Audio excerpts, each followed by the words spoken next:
Many people don't realize that adolescence is a really recent innovation in world history. In most cultures throughout the history of the world, kids went from being kids to being an adult.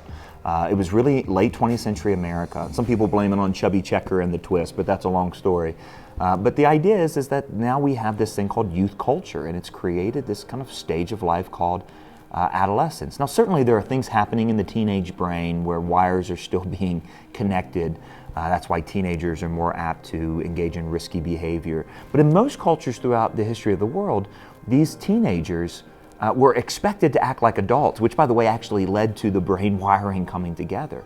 But we have this thing called adolescence, where we market to adolescence, we celebrate adolescence, and adolescence continues to grow. People are becoming adolescents earlier and earlier, and they're leaving it later and later.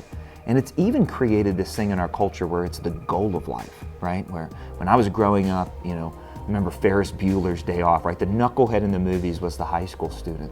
Fast forward to today, and the knuckleheads in the movies are married men with children who are trying to get away from the ball and chain.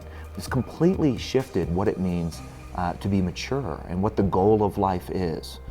I think it's something that we need to fight against, because caring about the world around us, being able to delay gratification for something bigger and better, these are not just character issues or maturity issues, these are identity issues. You don't know who you are as a human being if you don't fulfill what God intended when He said, "Be fruitful, multiply, fill the earth, and subdue it."